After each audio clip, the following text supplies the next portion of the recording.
Good morning students. आज अपन बात करने वाले हैं कक्षा 10वीं की संस्कृत विषय की।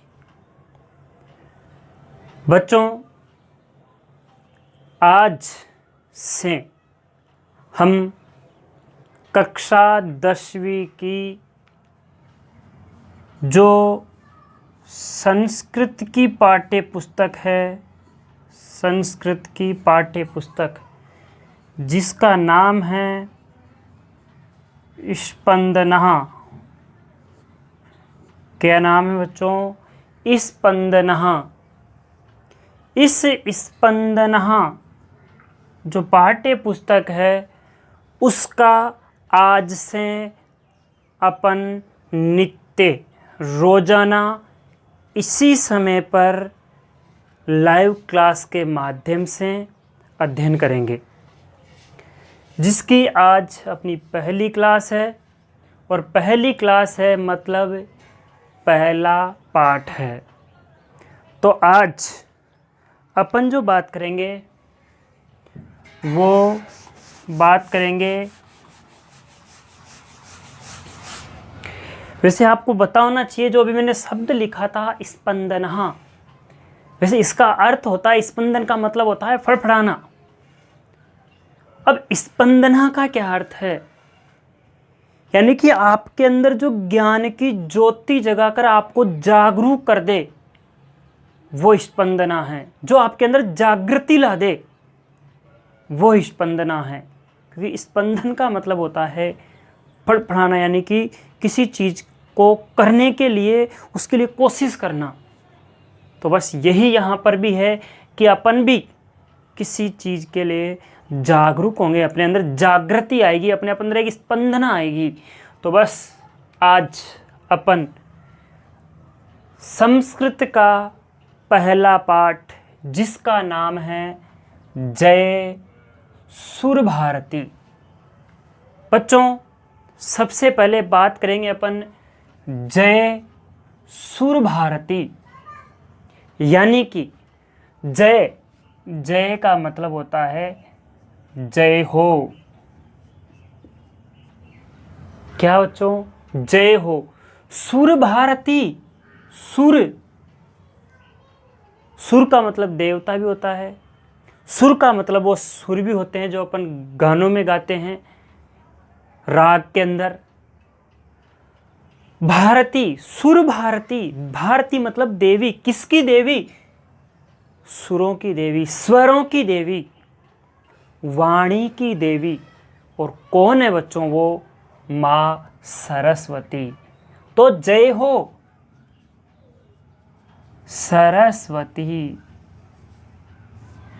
तो क्या अर्थ हो गया बच्चों? सरस्वती माँ की जय हो। हे माँ सरस्वती, आपकी जय हो। इसका अर्थ ये क्यों होगा कि हे माँ सरस्वती आपकी जय हो? क्यों? क्योंकि देखो बच्चों, यहाँ पर संबोधन सूचक चिन्ह लगा है, और जहाँ संबोधन लगता है वहाँ पर अपन हे संबोधित करते हैं। तो हे सरस्वती माँ आपकी जय हो। हे सुरों की देवी, हे वाणी की देवी, आपकी जय हो। तो ये अपना पहला पाठ है।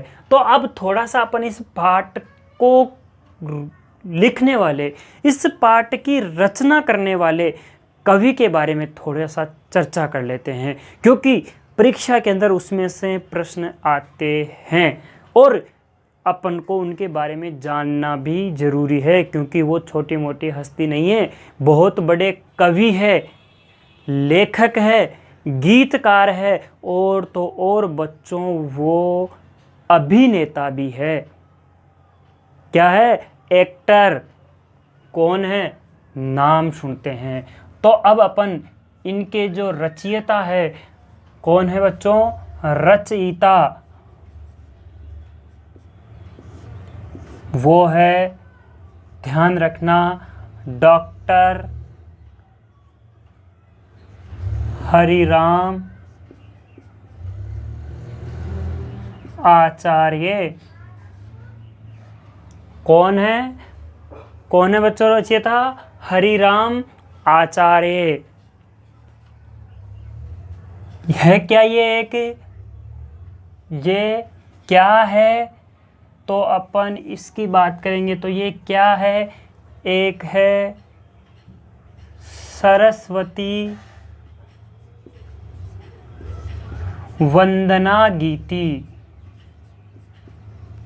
क्या है? सरस्वती वंदना गीति है। यानी कि एक संस्कृत की जो वंदना है उसकी गीत नहीं, गीति यानी छोटी सी रचना है।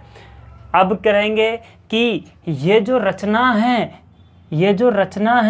ये कब रची गई? तो कब रची गई? 1966 ईस्वी में। कब रची गई बच्चों? 1966 ईस्वी में। और ये कवि की कैसी रचना थी? प्रथम रचना थी। कैसी रचना थी? प्रथम रचना। देखो ध्यान देना। फिर ये कह रहा है कि ये जो रचना है ये कहाँ पर, कौन सी राग के अंदर है? तो अपन राग लिखते हैं इसकी बसंत बहार। कौन सी राग है? बसंत बहार। कौन सी है बच्चों? बसंत बहार राग है। किस छंद के अंदर है? किस छंद में बंधी हुई है? छंद में किस में बंधी हुई है? तो वो छंद है मधु छंदा। कौन सी है? कौन सा है? मधु छंदा। कौन सा छंद है बच्चों? मधु छंदा। अब एक बार अपन थोड़ी सी इस रचना के कवि परिचय पे ध्यान देते हैं।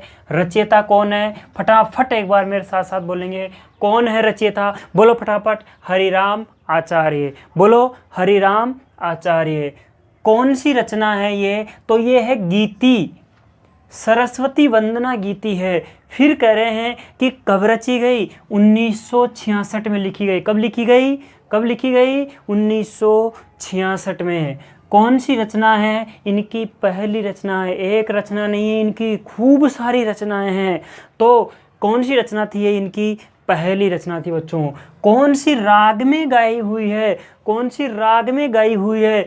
तो वो कौन सी राग है? बसंत बहार राग में गाई हुई है। कौन सी में? बसंत बहार। कौन सा छंद है? तो मधु छंदा। कौन से? मधु छंदा। और ये छंद नहीं है, इस मधु छंदा नामक ये ग्रंथ में बंधे हुए हैं। मधु छंदा नामक ग्रंथ में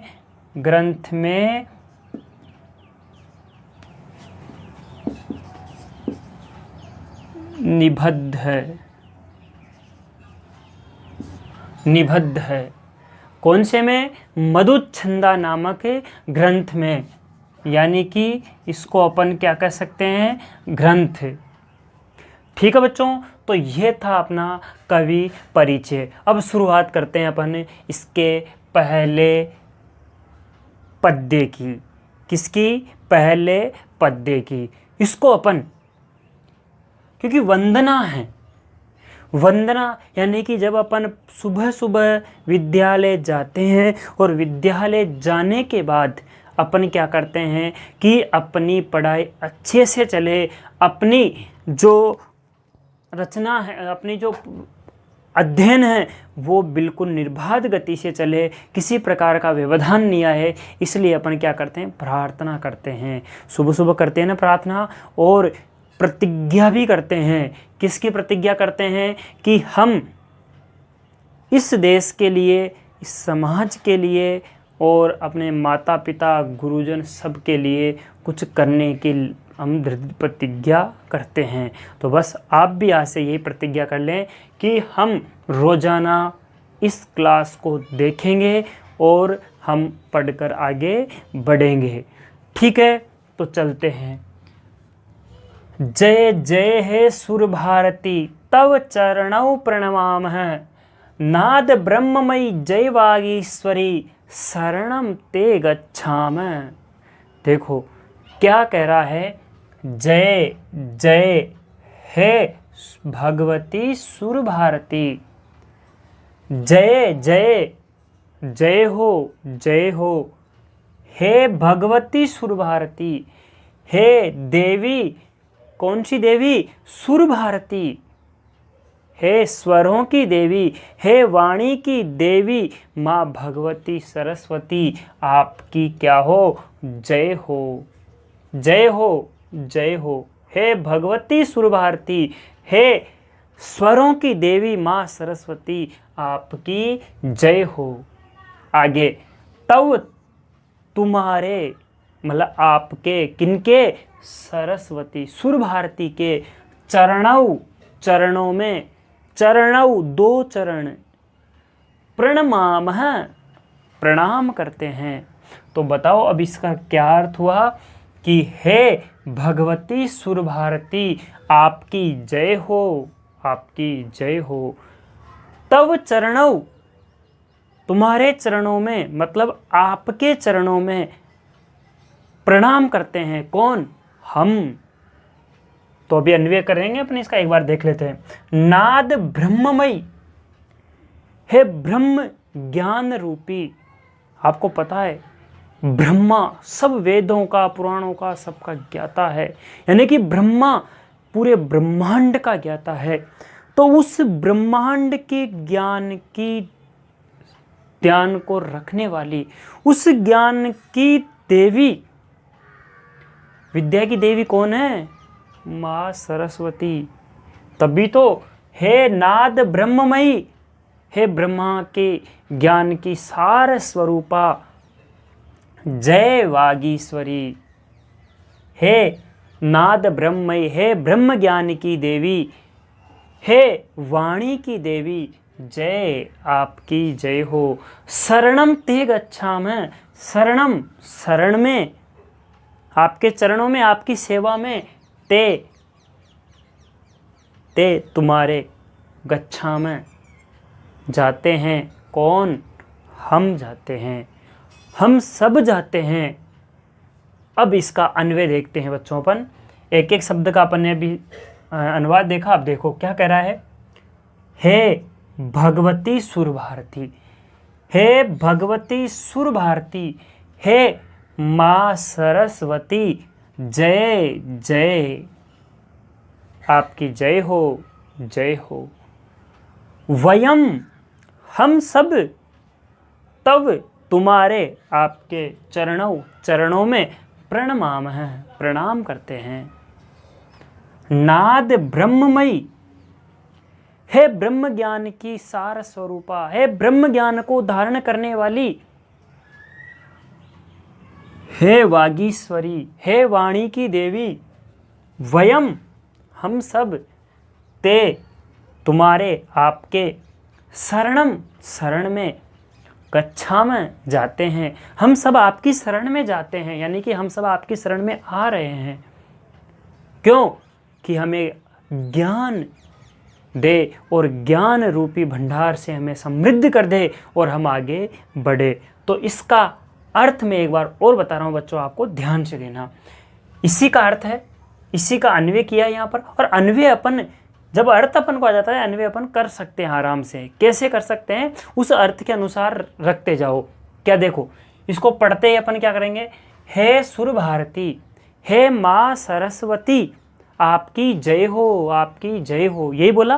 तो सबसे पहले क्या बोल रहे? हे माँ सरस्वती, यानी कि हे भगवती सुर भारती, आ गया सबसे पहले। फिर आपकी जय हो, आपकी जय हो, मतलब जय जय। फिर हम आपके चरणों में आते हैं, तो हम मतलब वयम, यानी कि देखो क्या होता है बच्चों, जो पद्य होते हैं वो छंदों के अंदर बंधे होते हैं।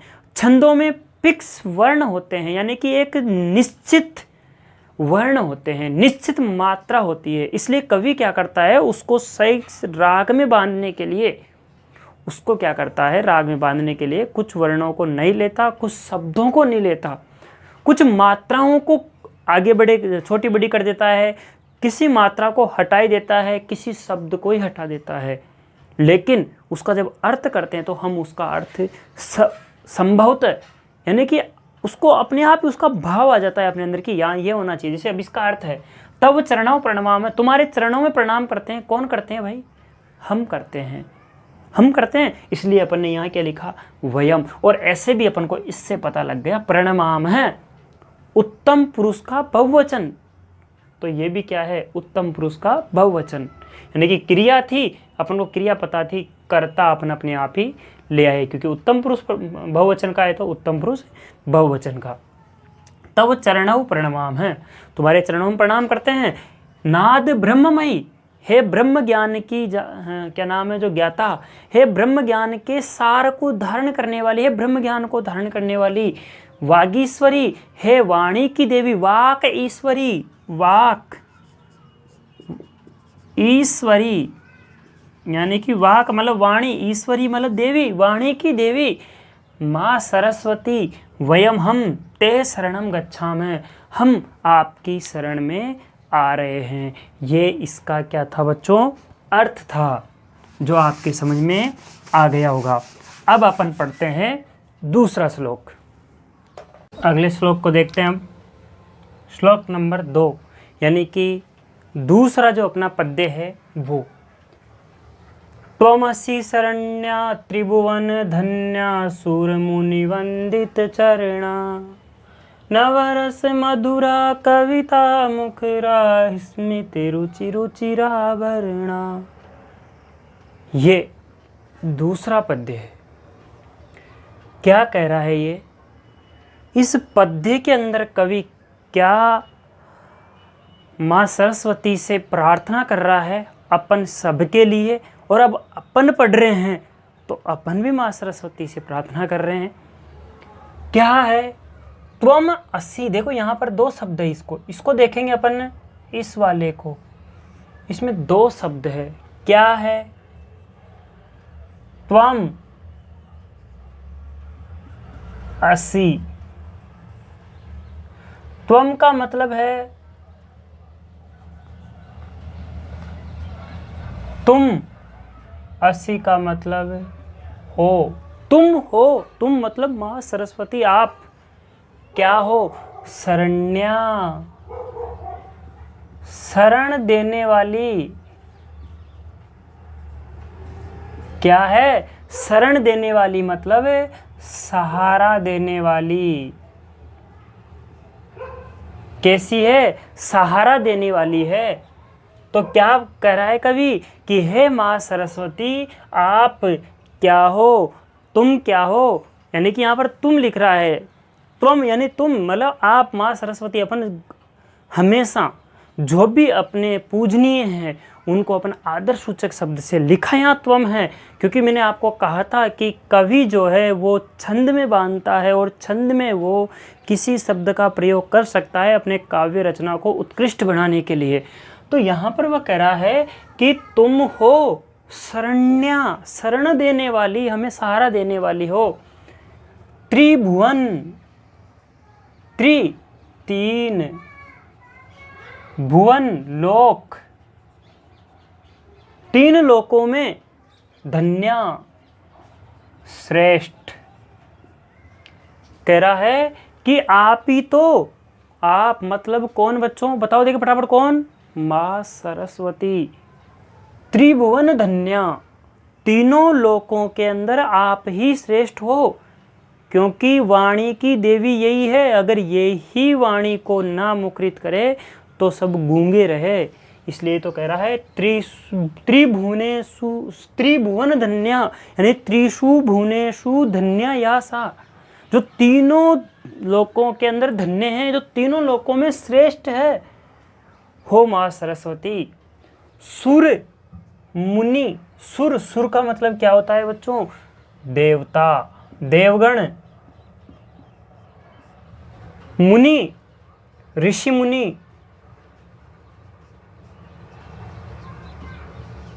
ऋषि मुनि वंदित, वंदना करते हैं किसकी, चरणों की, किसकी बच्चों, चरणों की।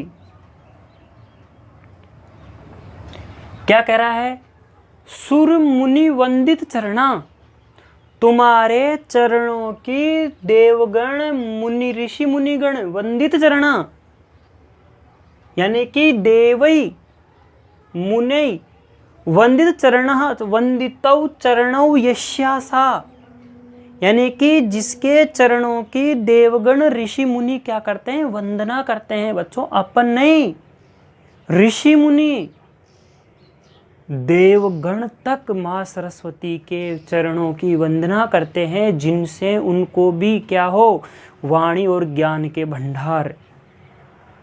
तो बस यही तो कह रहा है कि ऋषि मुनि वंदित चरणों, यानी कि देवगण और ऋषि मुनियों के द्वारा जिसके चरणों की वंदना की जाती है। नवरस मधुरा, नवरस आपको पता है बच्चों, 6 रस तो खाने वाले होते हैं और 9 रस जो है वो काव्य में होते हैं। तो ये नव रस वो काव्य वाले 9 रस, जिसमें श्रृंगार है, हास्य है, वीर है, करुण है, वो वाले रस। उन नव रसों से कैसी है ये, मधुर है। उन नव रसों को मधुर, उनसे माधुर्य उत्पन्न करने वाली है। कविता मुखरा, जो कविताओं के द्वारा गाई जाती है। कौन, वाणी, माँ सरस्वती, जिसकी जो है वो कविताओं के द्वारा जिसको गाई जाती है। स्मित रुचि, स्मित रुचि, रुचि मतलब सुंदर, स्मित मुस्कान, जो मंद मंद मुस्कान वाली है, सुंदर मंद मंद मुस्कान वाली है। आपने माँ सरस्वती की जब तस्वीर देखो तो देखना, उसमें मंद मंद मुस्काती हुई मिलेगी। दूसरी रुचिरा भरणा, रुचिरा, रुचिर आभरणा, रुचि सुंदर, आभरणा आभूषण वाली है। कैसी है, मंद मंद मुस्कान रूपी सुंदर आभूषणों को धारण करने वाली है। कौन, माँ सरस्वती। तो बच्चों यहाँ पर देखते हैं अब इसके अन्वय से, अपन ने अभी एक एक शब्द का देखा, अब यहाँ देखते हैं। हे स्वरूप, क्योंकि आपको पता है अपन किसकी बात कर रहे हैं, माँ सरस्वती की। जय सुर भारती, हे माँ सरस्वती आपकी जय हो। तो यहाँ भी अपन सरस्वती को ही सबसे पहले क्या करेंगे, संबोधित करेंगे। तो हे सुर भारती, हे वाणी की देवी, त्वम शरण्या, तुम शरण देने वाली हो, तुम हमें सहारा देने वाली हो। हे माँ सरस्वती, तुम, आप, शरण्या हमें सहारा देने वाली हो। त्रिभुवन धन्या, तीनों लोकों में श्रेष्ठ हो। जैसा भी मैंने बताया था, तीनों लोकों में श्रेष्ठ हो। त्रिषु भुवनेषु धन्या या सा, जो तीनों लोकों में धन्य है वो त्रिभुवन धन्या भौरी। सुर मुनि वंदित चरणा, सुर मतलब देवता देवगण, मुनि यानी कि ऋषि मुनि, वंदित चरणा यानी कि वंदित वंदना करते हैं चरणा, चरणों की, यानी सुर मुनि जिनके वर्णों की वंदना करते हैं, जिनके चरणों की वंदना करते हैं, वो माँ सरस्वती। नव रस मधुरा, जो 9 रसों से मधुर है, जो 9 रसों को जो उत्पन्न करने वाली है, उनको संवारने वाली है, वो कविता मुखरा, जो कविताओं की अधिष्ठात्री देवी है, जो कविताओं को उत्पन्न करने वाली है, जो कविताओं के द्वारा गाई जाती है। स्मित रुचि, और जो सुंदर मुस्कान रूपी सुंदर आभूषणों को धारण करती है। स्मित रुचि, सुंदर मुस्कान रूपी, रुचिर आभरणा, सुंदर आभूषणों को धारण करती है। कौन से हैं वो सुंदर आभूषण माँ सरस्वती के, वो सुंदर मुस्कान है। तो यह अपन ने माँ सरस्वती की वंदना का जो अपना पहला पाठ था उसका 2 श्लोक पढ़े बच्चों। अब कल की क्लास में अपन इसी समय इसके आगे का भाग पढ़ेंगे। आपको ये क्लास कैसी लगी मुझे आप कमेंट बॉक्स में ज़रूर बताओगे, और आगे इसी समय अपन फिर मिलेंगे। तब तक के लिए जय हिंद, जय भारत, जय संस्कृत।